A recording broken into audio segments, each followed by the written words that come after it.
Hello, my name is Rohini Rato, and this is the second in a three-part series of webinars titled Create Your Own Breakthrough. And in today's mini webinar, we're going to be talking about how you can really get clear on who you are and also what it is that you truly want from your life. So I'm going to share my screen now. And while I'm doing that, I just want to make a confession to you. And the confession is that I did this webinar a short while ago. It went beautifully. I had lots of interaction. 14, 15 people joined the webinar. They were extremely engaged, asked lots of questions, and I was feeling really good about it. And then I realized I did not record it. So here I am, part two, or take two, I should say, trying to do the same thing without an audience, but hopefully I'm going to do it justice. So this is the topic of today's webinar. And as I've said before, and if you were part of the first webinar that we did, we talked about the three things that often hold us back from creating breakthrough in our lives. The three things are, fog, which is the fog that's outside of you, the unknown, the things that, create uncertainty within us. But more importantly, the fog that is within ourselves, the fog that is in our minds, the things that are stopping us from really knowing what it is that we're meant to be doing. And the second one was freeze, which is a sort of a byproduct of having this fog of uncertainty, is where you don't really know what the next step is. Or it could be that you have too much choice and you don't know which one is the right one for you. Or it could even be certain labels that are limiting you, labels that you've placed upon yourself. They could be positive or negative labels that make you think that you can't do something other than that. Or something that tells you that, I place a label on myself that tells me that I'm not very good at public speaking, or I'm not good at maths, and therefore as a result of that I'm never going to go on stage and speak, or that I'm never going to take a job which is going to involve me doing any maths. Those are labels, and those can often cause you to freeze and not take the step that could have taken you to the place that you were meant to be. And the third one, of course, is failure. And failure, risk of failure, the fear of what failure means and what that says about you, are all things that can often stop us in our tracks. So essentially, the first webinar was all about understanding the unknown, dealing with it, and learning how to embrace it. Today, what I'm going to do is focus very much on the first of these two tenets we talked about, which is to really achieve your full potential or to create a breakthrough in your life. Firstly, you need to get really clear on what you want. And secondly, to learn how to ask for it. Now, it could be that you don't have to ask for it, but you have to create it. Or it could be that you have to find it, that it's there waiting for you to go and find it. But either way, it's under that broader umbrella that you need to learn to discover what you want and then get it for yourself. So I'd like to ponder over the two key things that every one of us has been given, irrespective of who we are, where we were born, or what our current circumstances are. These are two things that we have. The first one is your most precious resource. And I want you to think about this before I give you the answer. I want to sort of set the scene about what I'm talking about. This is something that you were given as a gift when you took life in your mother's womb. So imagine someone gave this to you in a sealed container, and they said to you that in this is something very precious. We don't know how much of it is left in it. You're never going to know how much of it is left in it, or how much even is there in it right now. All you know is that it's going to ebb away. It's already started to ebb away. You can't replace it. You can't substitute it with something else, and your life depends on it. Now, what do you think that this resource is? Now, I am happy to say that my attendees on my real webinar, which this is recording that should have been made of it, did correctly guess that that precious resource is in fact time. Now, if this gift that we talked about with all those characteristics was money, and you were told that this money, you once you spend it, it's gone forever, you can't replace it, you can't substitute it, I bet you would treat that pot with extreme care. You would be very, very judicious and mindful about how you spend your money. And yet, when it comes to time, we often treat it as a very dispensable commodity. We don't often think about how we're just letting it just ebb away with nothing, no consideration to what we've achieved in that time, or sometimes when we spend time in doing things that absolutely added no value to us, we don't see it as a complete waste. So I think becoming mindful that time is in fact your most precious resource is the first thing I would invite you to do. The second is I want you to think about your most valuable asset. So in a world where so much is unknown and so much is outside of our control, and this is something we talked about in the previous webinar, as a way with which you can deal with the unknown, is to really separate in your mind the things you can control and the things you can't, and focus all of your energy and attention on the things that you can control. So now we're talking about your most valuable asset that is also the one thing that you have the greatest control over. And that is you, yourself. So every one of us must recognize that we have the power to control ourselves more than we can control somebody else or something else, or what's going on in the economy, or what someone else is thinking about. Those are just not in our power to exert any control over. So why not focus our time, which is our most precious resource, and our thoughts and energy on looking at ourselves and finding ways to make the asset that is you more valuable, making the most of it. So when you were a child, before the world had a chance to taint you with, their expectations or dogmas or, sort of known facts and knowledge, you had this pot of self-belief that you were born with. And this was the pot of self-belief that gave you that sense of wonderment, that sense of invincibility that you see young babies have. They're not scared of anything. They fall over, they might cry for a bit, and then they're back doing the same thing over and over again.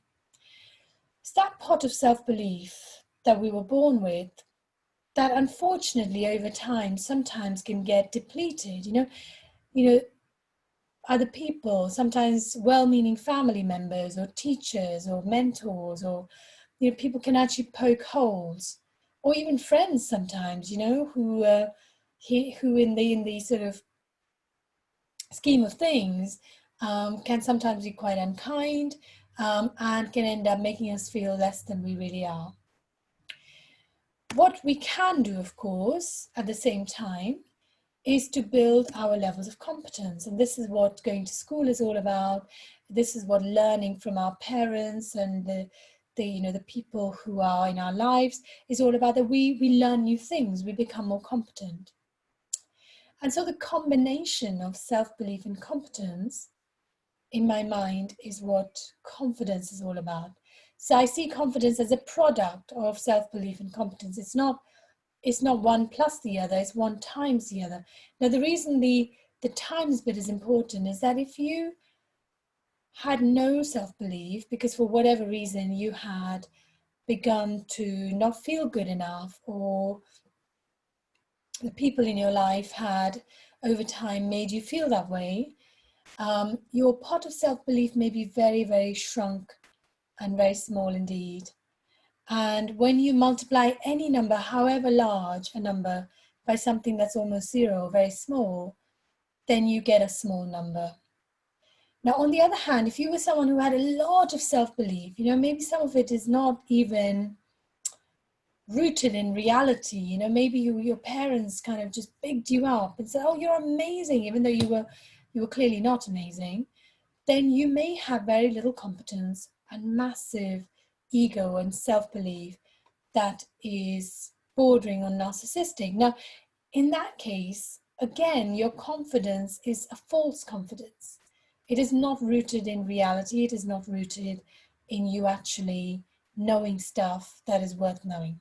So I think for us all to separate those two things is really important. So you could have one person who is extremely competent, lots of degrees, and maybe even sort of very, very good at what they do, but at their core, they don't actually believe that they're doing a good job, or they may have what we call imposter syndrome, which means that they don't genuinely believe that all this qualification and these degrees and this level of success they've had, that they actually deserve it. Those people will not come across as confident, unfortunately. So I think if you are one of those people, it's a really good idea for you to separate out which bit is really holding you back in terms of confidence. It could be that the confidence, lack of confidence, is because you don't know something very well. That you have self-belief, you can do this, but you applied for a job and they've got 7 things on it, and there's 2 things in there you're not sure you can do very well. And it make you think, oh, I don't know if I should go for this job because 5 out of 7 things I can do, but these 2 things, it's fine. You have to believe that those 2 things are learnable, that even if you don't learn them now, you will learn them on the job. So I think having self-belief in some ways is more important than having confidence, because competence can be learned, it can be acquired. Self-belief is harder to replenish if you have lost it over time.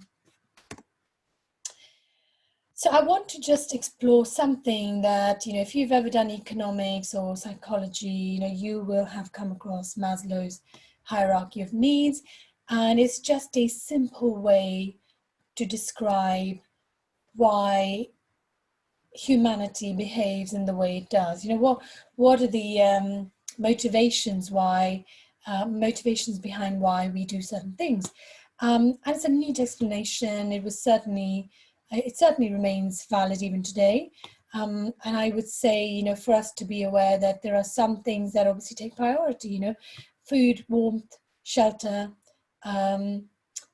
rest, feeling safe, feeling secure are clearly basic needs. But I would also argue that for a lot of you in this audience, those needs have been taken care of. And if you live in a country where there is a good welfare system, chances are those needs will, most of them, especially the tangible needs, will be taken care of by your government.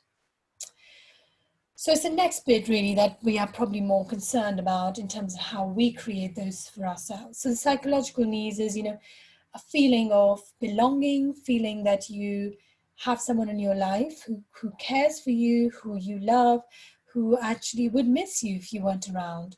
Having friends, having companionship, having colleagues, having a workplace that actually values what you do and gives you that sense of, validation and acknowledgement. Those things are really important. And then finally, on the top, you can see the self-actualization, and I suppose the old perceived wisdom was that you had to almost on a sort of, you had to achieve all these things first before you could think about the next. And then it's only once you'd achieved all of that is, prestige and feeling of accomplishment, possibly when you're about to retire and you've got enough money that you don't need to worry about those things, that you now have time to almost, go into the zone of self-actualization, where maybe you're going to meditate, maybe you're going to take some time out and go on long walking holidays where you think about stuff that you haven't had time to think about all of your life. I would put to you that there's no need to wait until you reach that point where, work is not important and money is not important, and then you suddenly have time to do all of this. Because I think the way our society is today, it almost feels like that doesn't come until it's almost too late. You know, by the time you get to that phase of wanting to self-actualize, you're so stuck in your ways. You don't have the beginner's mindset anymore. You probably don't even really know what you really want. So why wait? So I would urge you to really think about this prism or this triangle as, you know, taking those blocks and just flattening out that whole hierarchy of needs and picking and choosing and really finding a balance so you can achieve all of these things in your life starting from today. What I would urge you to do is add some things. So I would say the first thing you need to do, you know, assuming your basic needs have been taken care of, is to get clear really on who you are and what's possible for you, because you are unique and you are amazing. Every one of us is unique and amazing, and that uniqueness comes from a combination of your genetic, you know, the things that you were born with, but also it comes from the things you're going to learn over your lifetime, the experiences that are going to shape you and reinvent you to some extent. No one else is going to have that exact same tapestry of a lifetime of experience as you. But do you really know what makes you unique and who you really are? So I think today is a good time to make that start to that journey of discovering who you are and what's possible for you.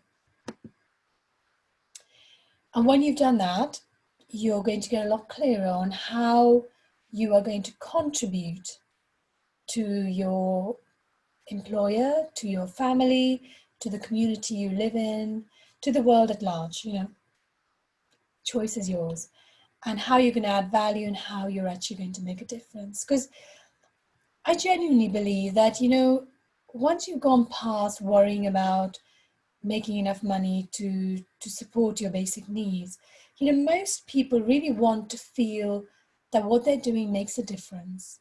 You know, they don't just want to go and do a job, a 9 to 5 job that pays them salary. I think most people really want to connect with what makes them feel like they are aligned with a bigger purpose, a purpose that goes beyond just their own basic needs and their basic wants. Okay, so I think that's where getting clear on who you are and what's possible for you will enable you to connect with your bigger purpose. And finally, I think what self-actualization really translates into is to feeling like you made some kind of positive impact and that you will be remembered. You know, maybe you will be remembered in your friend circle, maybe your family will remember you, maybe the impact you made on their lives will live on in them, even if people 3-4 generations from now don't actually remember you. The point is that you still live on in the people whose lives you impacted. And the way to do that, and the way I think about it, is by becoming a leader in your own life. Again, we talked a bit about this in the previous webinar, that becoming a leader in your own life is something that every one of us can do. It doesn't require you to have a job title that has leader in it or a manager in it. It doesn't need that.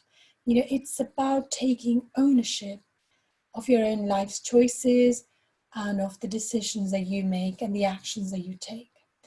And I have tried to simplify what you need to become a leader in your life. And I'm going to talk you through those very simply now.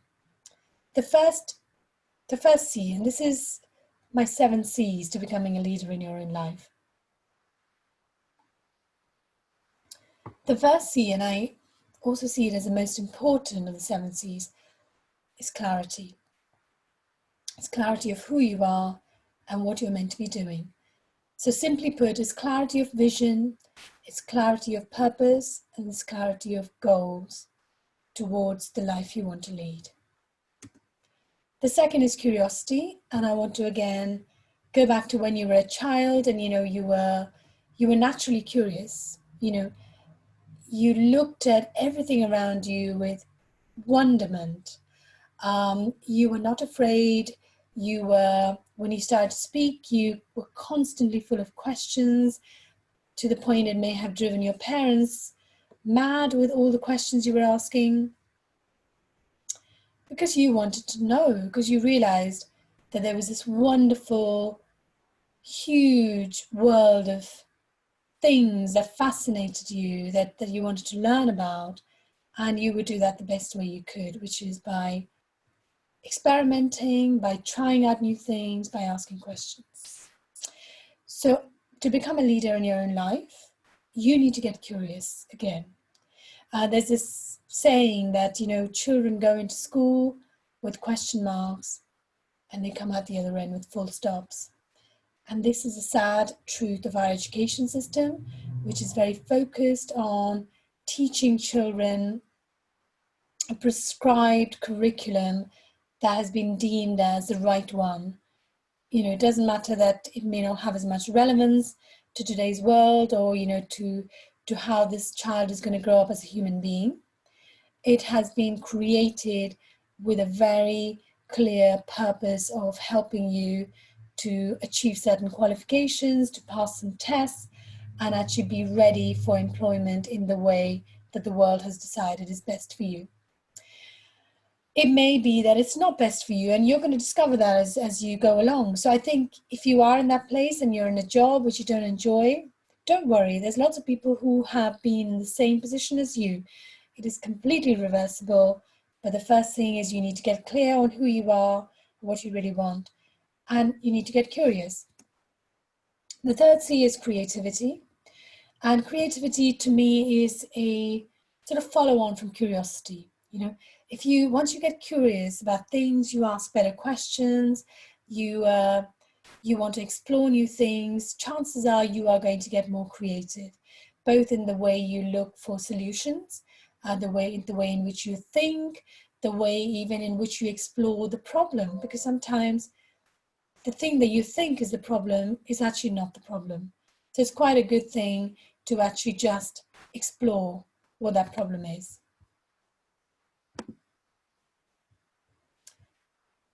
And the fourth thing is competence. Competence in terms of not just the things you already know, but how those things can be used in your life. It could also be that becoming really clear on who you are and becoming curious and deploying more creative means in which to satisfy that curiosity, you will discover what it is that you genuinely want to learn.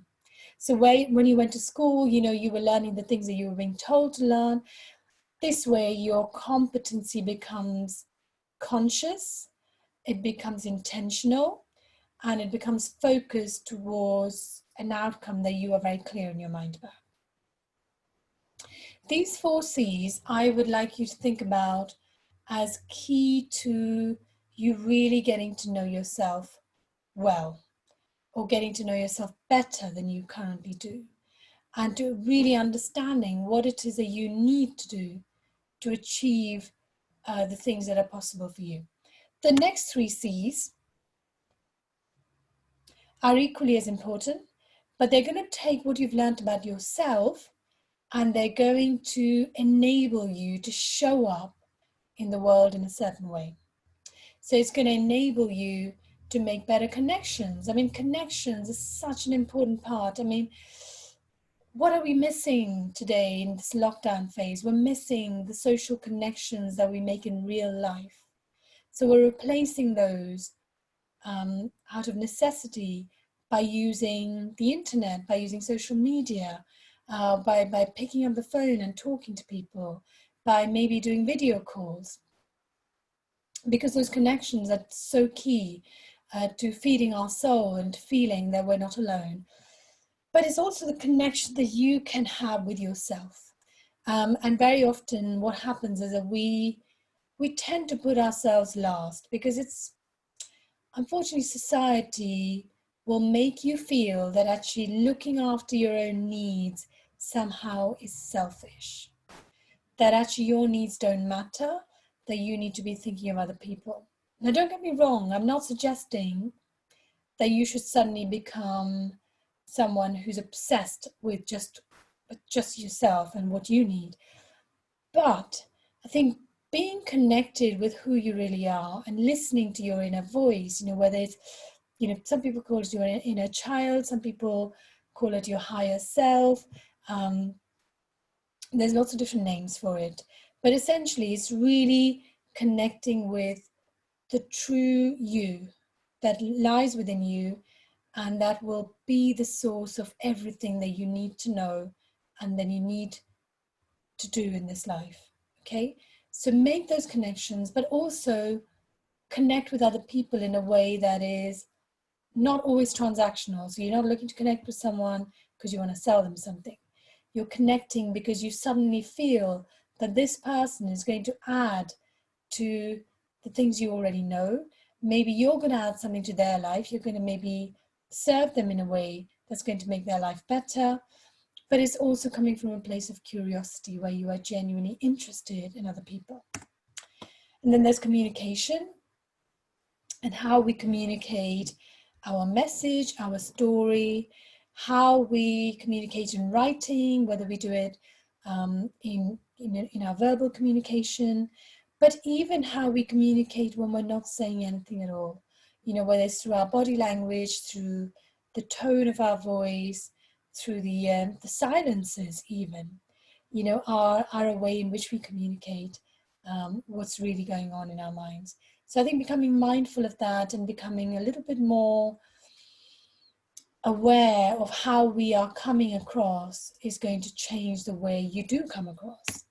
And finally, conflict resolution. I'm sure most of you here don't really look forward to conflict. I think there's very few people who actually pick fights and look to actually go into a conflict situation.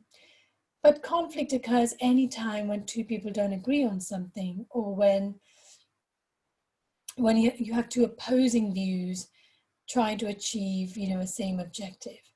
And I think the way you can resolve it does not have to necessarily come from a place of confrontation.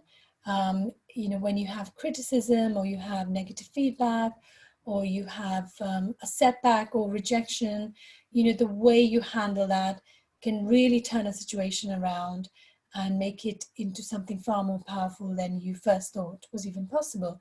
So just maybe wrapping up on that particular 7 C's to becoming a leader in your life.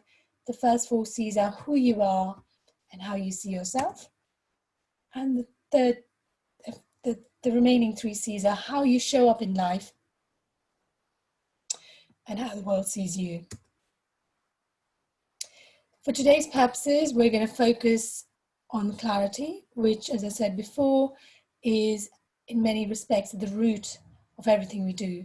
And if we can get really, really, really clear on who we are, you know, what our vision is, how we can make a difference, you know, why we do things the way we do them, why we want to do certain things, and what is our ultimate goal that we want to see us achieving, then I think the rest can very often fall into place a lot more easily. So the first aspect of clarity is who you really are. Now, at this point in the webinar, we were getting lots of engagement, but as I'm re-recording this, having foolishly forgotten to record the webinar, I'm just going to speed through with this, okay? So my apologies. Who you really are. You might be surprised to know that you probably don't know yourself as well as you think you do. The reason being that you have been in your own skin, in your own body, for as long as you've lived, and you probably think that you know yourself better than anyone else. But it's the same with the things in our lives that, you know, we've kind of got so comfortable with. They've become so familiar to us that we actually stop looking at them. So I would urge you to use what Warren Berger in his book A More Beautiful Question describes so beautifully as vujade, which is a made-up word and it's the opposite of déjà vu, is to look at old familiar things as if for the very first time. And in those old familiar things, include yourself, okay? So we're going to look at you, or you're going to look at yourself with a very objective pair of eyes. You're going to be compassionate. you're going to be positive, and you're going to be kind, and you're going to listen to yourself in a way that you would someone that you really cared about and you were being encouraging towards. Okay, so first thing, you're going to create 3 lists, and the first of these 3 lists is going to be the things that you love doing that make you happy. So these are things that give you joy. It could be anything at all. It could be watching your favorite comedian who makes you laugh. Maybe that gives you joy. Put that on the list. It could be going for a walk in nature. It could be something else like music or dance. Maybe you love singing. It doesn't matter how trivial it sounds to your judgmental ears. Take that judgment to one side. Be kind, compassionate. Put down everything that comes into your mind that tells you that it's going to give you joy and make you happy. Then the second thing I want you to do is make a second list of the things that you're really, really good at and the skills that you possess. So in that, what you're going to do is you're going to include things that you do around your house. Maybe you do them for your family and friends. These are not things you necessarily are doing in your everyday job. So they're not going to be describing your skills necessarily in the language of the CV. You can do that as well because you want to make it an expansive list. But you are going to put in there things that make you the go-to person for either yourself or for other people in your network.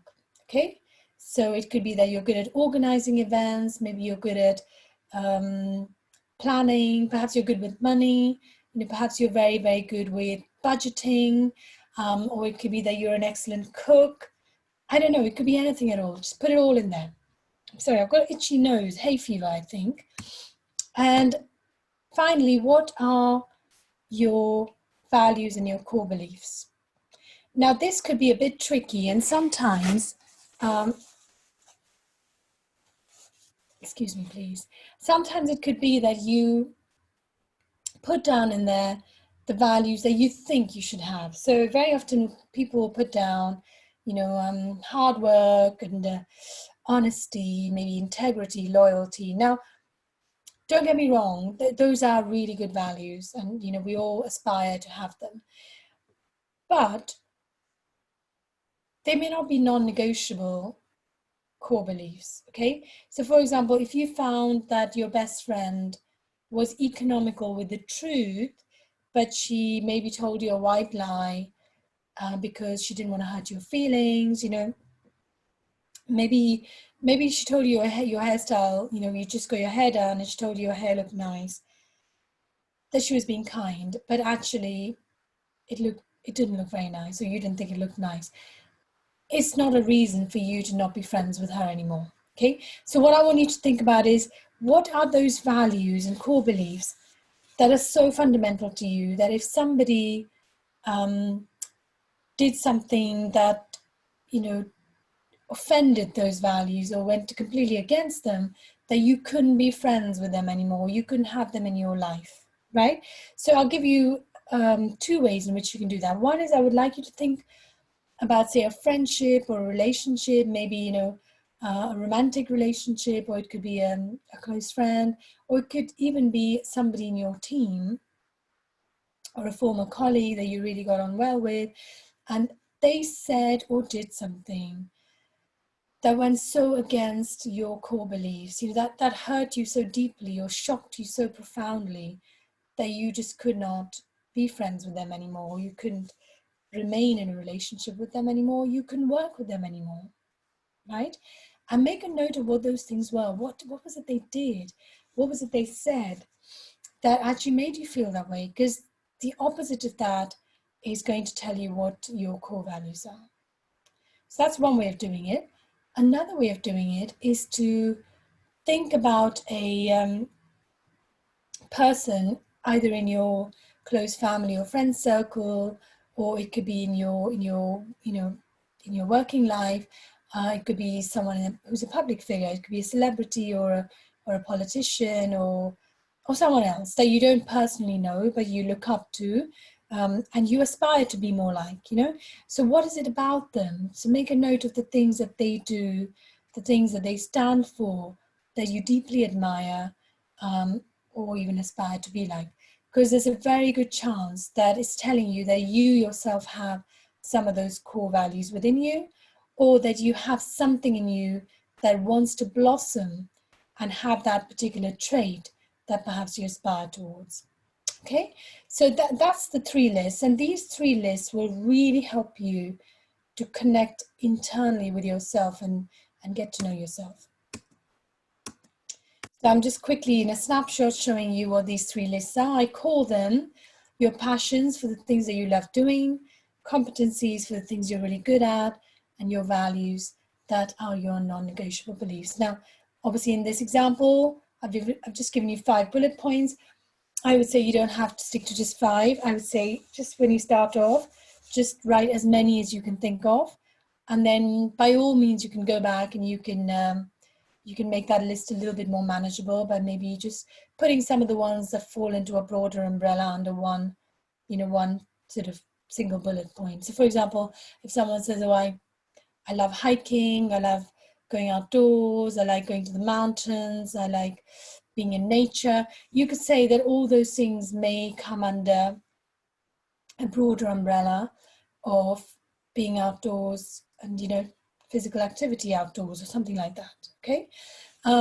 It just means that it creates space for other things that you really enjoy doing, that it'll all make sense later on when we talk about why that's important. And the same for the competencies and values. And then you're going to do something quite fun. Is that having looked, having created these lists and having then refined them and put them into sort of sharper, bullet points or sharper, categories, you're now going to see how you can stitch up those attributes or qualities about you into a single personal value statement, which will describe you as the unique person that you are. Now, you may find that there is some overlap, that the things that you really enjoy doing also you're good at. Now, that's really great. It could also be that the things that you enjoy and you're good at also resonate very strongly with one of your core values. That's great. It means that, you get 3 for the price of 1. So you can put, it doesn't matter which of those buckets it comes into, it's going to take, boxes on more than one list. And by doing this, and I'm going to give you an example in a second of how that might look, what you are doing is that you are creating like a signature description or a personal value statement, as I like to call it, that can be used in social occasions when you meet someone you don't know, or someone asks you, so hi, what do you do? And, tell me about yourself. And then rather go into the boring things like, oh, I'm just a mom, I'm a housewife, or I work for a marketing company, and I'm or I'm a CEO, which is not really who you are. It may be what you do. It may be what you do for a living, but if somebody took that away from you, it didn't mean that you suddenly are an empty shell of a human being. So what this is doing is really connecting with who you genuinely are and giving this person a snapshot, like almost like a quick vision of who you are without them getting to know your whole story. And this can be incredibly powerful when you use it in your CV. So it could be at the top of your CV. So you're helping the person to immediately get a feel for who you are and why they should care about the rest of your CV. It could be something you do when you're in a business networking event where you only have 30 seconds or 60 seconds to quickly describe what you do and who you are. So this could be one of those bits that you put in right at the beginning that provide a little hook that mean that the other person gets interested in you. They want to know more. You create a curiosity in their minds about why they should continue to talk to you. Okay, so what does it look like? Here's one I prepared earlier. So Anna is a singer, songwriter, with a sizable social media following who uses her music videos to raise awareness of social justice issues. Now, Anna is a fictitious figure, but she could be anyone who actually is in that category of, being a singer-songwriter, social media following. Now, she could be someone who may be applying for a job for, say, as a personal ambassador or a charity ambassador for a homeless charity, okay? Now, when the person looking for somebody to be an ambassador for them reads this personal value statement, or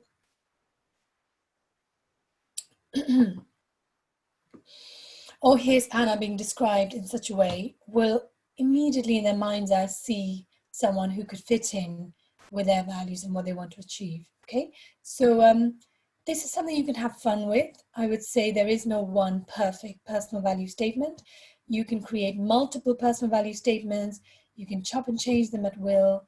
You can customize them depending on the situation or the kind of job you're applying for or the kind of event you're actually speaking at. And it's your personal value statement. Just have fun with it and get comfortable saying it without having to think, or don't use very complex words. Make it simple and make it user-friendly. So that's about who you are, okay, and getting to know what makes you unique. Now, the next bit I want to talk about is really what's truly possible for you, because this is the bit where a number of us fall into the trap of only looking at things that are in our immediate horizon, things that we can see, that we have experienced before, that we think that actually this is what my CV has said about me. So these are the only kind of jobs really I can apply for, okay? So I want you to really think about what's possible for you in a different way. So I would like you to look at these 4 images and tell me what you think connects these 4 images. What is the common factor that is at the root of all of these 4 images?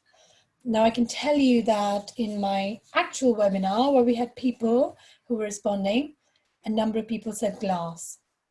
And that's a good answer. But I want you to go even before glass. What came before glass? What was glass actually made from? And the answer, of course, is sand. So sand is the ingredient that goes in glass, which can be turned into marbles or solar panels or a beautiful stained glass window in a place of worship. So what am I trying to say with this particular slide? Imagine I'm having a conversation with a grain of sand. And let's assume this grain of sand is called Sandy. So I'm saying to Sandy, hi Sandy, how are you? Tell me, Sandy, what do you really want to achieve in your life? What do you see yourself? What's the best thing you can see yourself achieving that would make you feel like you have fulfilled your potential? So Sandy now looks around the beach, and she spots this sandcastle and she says, I think that's the best I can be, but I'm going to need some help because I'm going to need someone to come along and, put me together with other grains of sand and, create something beautiful. So what Sandy doesn't know, of course, is that a sandcastle, of course, is beautiful, but it has a very short life. The next wave comes along, is going to be washed down, washed away, or a sort of strong gust of wind may cause some of that sand to be blown away, or it could be kicked back down to earth by someone who was walking by and didn't like it very much. It does not have a very long life, and it will not be remembered unless it's been photographed like this. On the other hand, if sand could have some imagination, could actually think about the things that are not actually visible to it, it may know that when it is combined with other ingredients, when it is put through intense heat, pressure, and chemical reactions, it is possible for it to turn into something that looks nothing like it did before, which is glass. And beyond that someone else could come along, someone who's very creative and create something of beauty, or someone who who's an engineer could create something that adds a lot of value through producing energy out of sunlight, or create this thing of beauty in a place of worship that could potentially stand for hundreds of years. You, unlike Sandy, the grain of sand, have got imagination. You can be creative. You have choice. You have the ability to move at will, and you have the potential to reinvent yourself. And it's for this reason I would urge you to not look at your life and what's possible for you like that sandcastle or like that grain of sand, but really think about what it is that is in your imagination that you see the unique and amazing you can achieve, that maybe just at this point in your life seems impossible, but knowing that you have everything you need to create that thing at some point in your life. It's not our limitations that stop us from fulfilling our potential. Very often we think it is, and very often we spend a lot of effort and time addressing things that we think we're not good at, our weaknesses, and that's okay. I'm not saying that we mustn't be aware of things that we're not good at and try and overcome them. But the real game changer happens is when you connect with the things that you are already good at, become even better at them. But more importantly, really test the boundaries of what is actually possible for you, because you will surprise yourself. We're already surprising ourselves in this lockdown when we're discovering things that we never thought we could do. Things that we thought we couldn't live without, we're now finding that we can, and we're perhaps finding that actually the world and life feels a little bit better.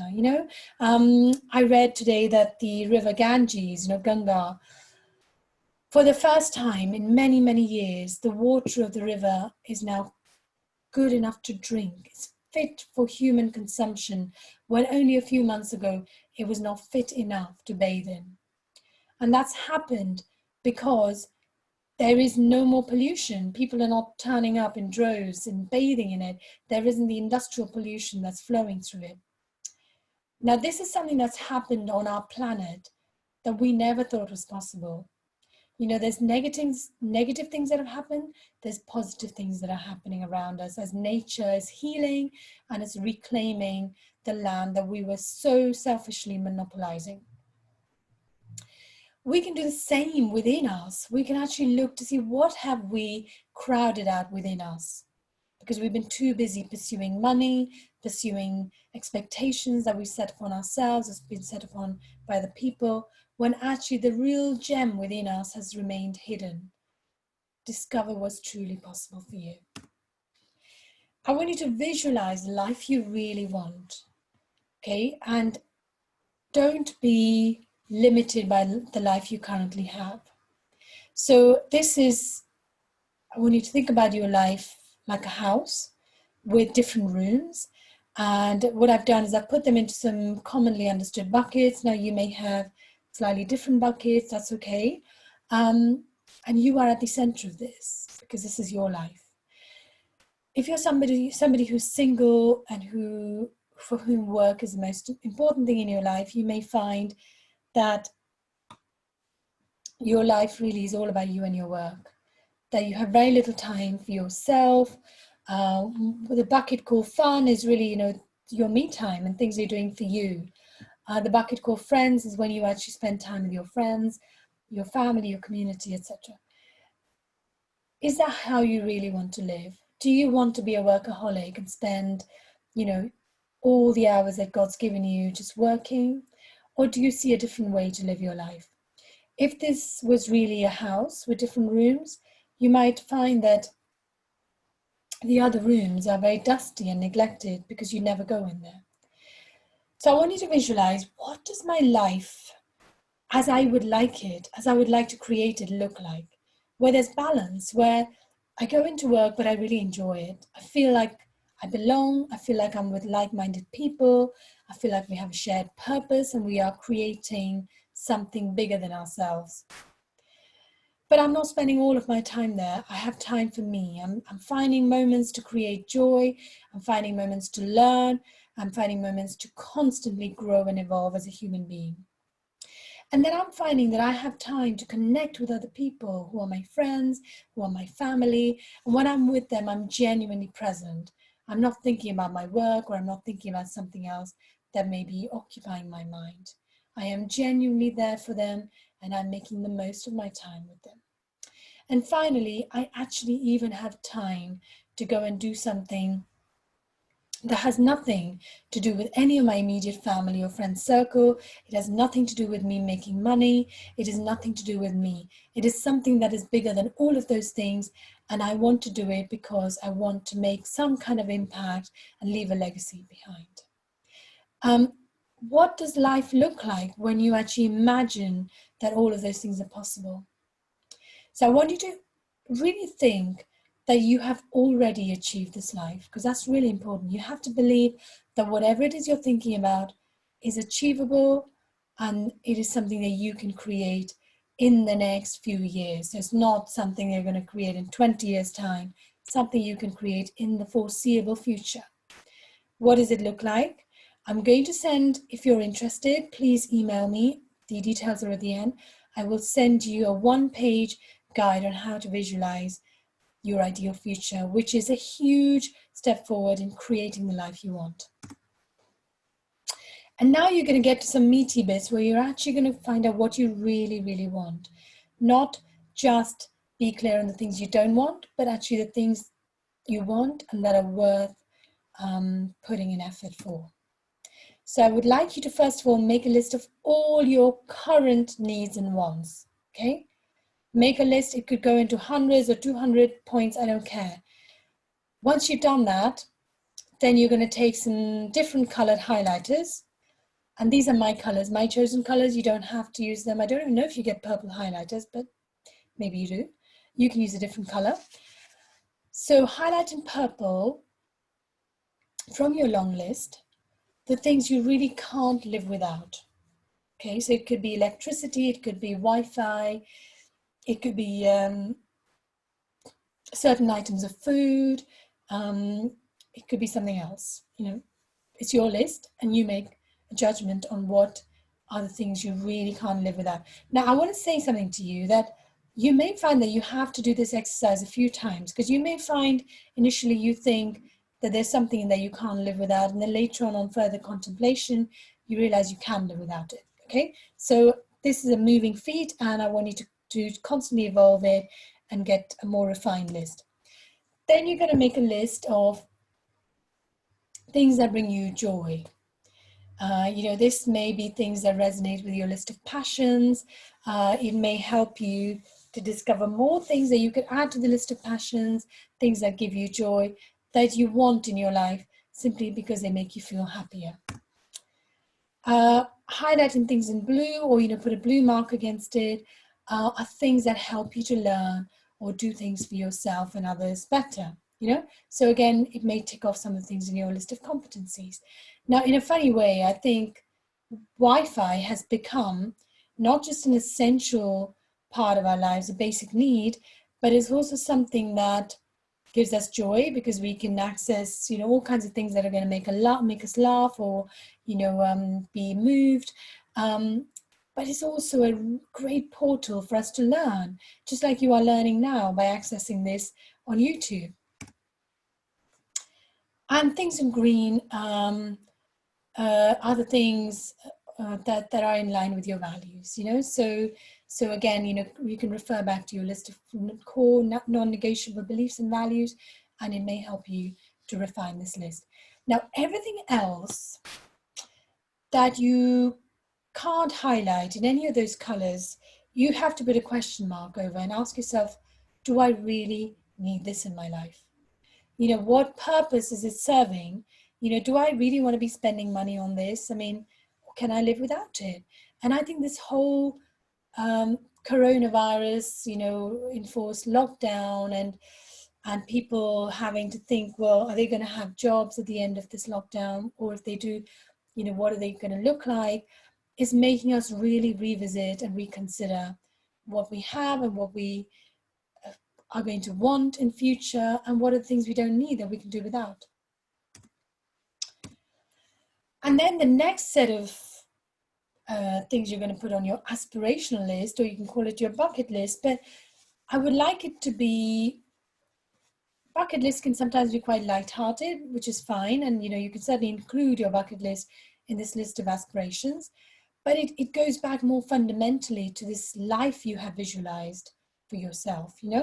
It could be that you are still single and you want to find your soulmate. So on your list you go, I want to find my soulmate. Maybe you want to live in a place where there's more space. Maybe you want to live in a place by the sea. I don't know. It could be any number of things that you aspire to have, but maybe at the moment you feel that you're never going to get them. Put them on that list. And then once you've done that, I would like to ask you, this is going to be a list of things and experiences, so they don't have to be just material things. They could be things that you want to learn, things that you want to experience, maybe places you want to travel to, workshops you want to attend, anything at all. Then you're going to rank them in order of priority. Okay, so I'm going to ask you to refer back to what we talked about earlier about time being your most precious resource. And you're going to think, well, I don't know how much time I've got left on this earth. And what I really want to do is make sure that I identify on this list of things the things that I can most achieve, that things that would add most value to me and make me feel happiest and most fulfilled, and put that first. Also you can in there throw in a little bit of element of, how much of it is in my control? Can I achieve this mostly through my own efforts, or am I going to rely on someone else? So I'm going to be sort of facetious to make, so like become a millionaire by winning the lottery. It may be on your aspirational list, but really, is that something you can control? I mean, you can control it by buying lottery tickets, but beyond that, it's not in your control. So I would suggest that should not be number one on your list of priorities, okay? So do this and rank them in the list of priorities. And then you focus on the top 5, and you may have to go back and rank them again and again, make sure you're happy with the ones you've picked as the top 5. Now, this is something that Warren Buffett is alleged to have suggested to somebody who worked for him. Now, there's a story about that that you might find on the internet, but it's a good, I mean, it may be a true story or it may not be, but it's a good story, and it's a really good way to actually identify the things that really, really, really mean something to you today that you want in your life. Once you have those 5 things, ignore everything else. You can delete them, or you can create a fresh new list, put it somewhere where you're going to see it on a regular basis, put those 5 things in there. And then you're going to focus all of your attention and energy towards those things. Well, when I say all of your attention, first you're going to make sure that you meet all of those needs and wants that we did in those previous lists, and really focus on the things that you actually genuinely want and need. And then you're going to focus on this, because wherever your thoughts go, your attention is going to flow there. Your thoughts are energy, and your energy creates your reality. So by just becoming very mindful and focused about where your thoughts and energy goes, you can change your reality. So now I just want to alert you to the 3rd webinar, which I am going to remember to record. I've actually set it for automatic recording, so you're not going to have this pretense of a webinar. In that, we're going to talk about real simple and actionable strategies for you to create your breakthrough and get what you want. So webinars 1 and 2 have helped you to really identify what you want, and then the next bit, of course, is to take action and try and achieve those. So that's going to be next week, same time as the other 2. And if you want to join in, you must register using a link that I can send to you. If you email me, I can send it to you. Or if you're already on my mailing list, then you will get the registration link anyway. This is a little bit about me for those of you who don't know me. So I work with people who want to take leadership of their own life's journey. They want to become leaders who are self-aware, who have self-belief, and who exercise self-control in all walks of their life, not just in their careers, but also in their personal lives. And I have taken all of my own personal experience of, coming to this country 28, 29 years ago as an immigrant, and all the things I've learned along the way through my career as a wealth manager and spotting potential in companies. I now bring that, plus a lot of personal development and learning that I have done for myself, bring it all in together. And essentially, I am the coach and mentor that I really wish I had had access to about 20 years ago, because it would have helped me to do some of these things I'm talking about now. And who knows where I would have been by now. So I don't have many regrets. I think everything I achieved and learned in my life helped me to become what I am today. But I sometimes do feel that had I had someone like myself to guide me and show me what I really look like to other people, then I might have changed a few things for the better. So these are the ways you can stay in touch with me. You can email me, or you can join my community, Breakthrough Community, which is also known as a mailing list. And you can do that either by emailing me and asking me to join, asking me to add you to my mailing list, or you can do that through my website. You can also, if you found this in the previous webinar, which is also on YouTube, on my channel, if you found them useful and you are keen to really put the learnings into practice, but you would like a little bit of help, you can book yourself a complimentary coaching conversation with me. You can do this via my website. There is an opportunity to book an hour-long meeting with me using Calendly. And I would urge you to do this, because remember what I said at the beginning, there's two aspects to really creating the life you want. One is to identifying what you know. One is to identify what you really want, and second is to learn to ask for it. So sometimes asking for it means asking someone like me for my time, which I'm willing to give you. So don't be shy.